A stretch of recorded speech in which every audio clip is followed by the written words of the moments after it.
एक किसान अपने रोज की दिनचर्या में परमात्मा को भोग लगाकर फिर अपना जीवन शुरू करता। उसके घर में एक छोटी सी लाडली, हाँ,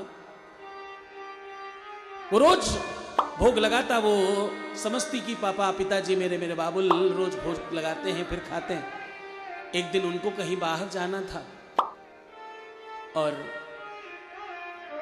आज बाहर जाते समय अपनी लाडली को बोले, देखो गोपाल जी को खिला लेना ना, लड्डू गोपाल को कुछ खिलाना पिलाना, उसके बाद ही खाना, उसके पहले नहीं खाया जाता। बेटा मैं कल आऊंगा, आज की जिम्मेदारी तेरी है। जी पिताजी, ऐसा कहकर वो लाडली अपने मन में ठान कर बैठी कि जैसा पिताजी कह रहे हैं मैं वैसा करूंगी। पिताजी के जाने के बाद उसे ज्यादा कुछ बनाना नहीं आता, इसलिए उसने खिचड़ी बनाई।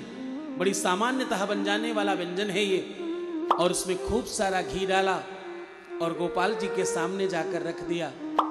अब उस छोटे से बच्चे को क्या मालूम कि हम सब संसारी भगवान को मूर्ख बनाते हैं, खिलाते कहाँ हैं। हम तो लेकर जाते, सामने रखते, घंटी बजाते, ताली बजाते और दिखाते, पानी घुमाते और वापस ले आते।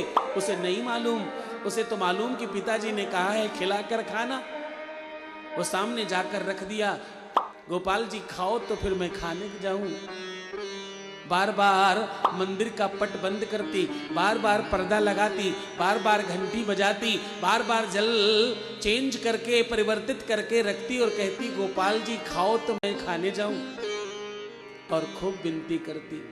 अच्छा, इसकी आदत नहीं है खिलाने की, इसे मालूम हो शायद भगवान खाते ही होंगे, और भगवान को आदत नहीं है, इस वाली मूर्ति को आदत नहीं खाने की, क्योंकि कभी खाने को मिला नहीं, हमेशा लोग रखते और उठाकर ले जाते। दोनों अपनी अपनी आदत से मजबूर हैं आज। लेकिन वो लाडली चुपचाप बैठी है, तुम खाओगे तो मैं जाऊंगी।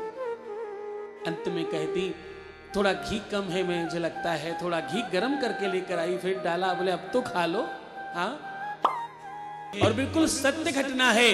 बार बार वो मंदिर के पट खोलती, बार बार गरम करके लाती और बार बार भगवान के सन्मुख रखती। आज गोपाल जी संकट में पड़ गए। आज उन्हें लगा कि मुझे खाना ही पड़ेगा, और भगवान स्वयं आकर के वो खिचड़ी खाने लगे। स्वयं बैठकर भगवान खिचड़ी खा रहे हैं और वो बैठकर बगल में खिला रही है।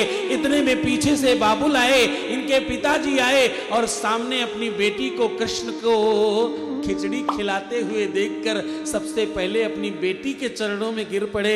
हाय तू धन्य है लाडली, तेरे कहने से कन्हैया खिचड़ी खा रहा है। मैं सालों साल भोग लगाता रहा, एक रत्ती कम नहीं हुआ, तू बहुत धन्य है। कैसे किया तूने ये सब? मैं तो बड़ा धन्य हूं, ऐसी संतान पाकर मैं बहुत धन्य हूं, ऐसी लाडली पाकर। इतने में भगवान अंतर ध्यान हो गए।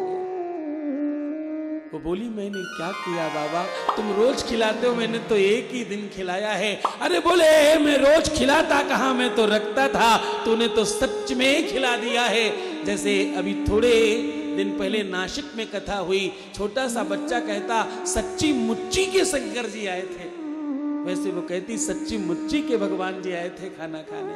हाँ, उसमें प्रेम था, उसमें क्या था? सिर्फ और सिर्फ प्रेम था। ना तो नियम पता था, न पद्धति का मालूम था, और ना तो उसके जीवन में किसी भी प्रकार के मंत्र का कुछ पता था, और ना ही उसे कोई तरीका मालूम था, और ना ही तो 56 भोग लगाए थे कि भगवान आकर खाने लग गए।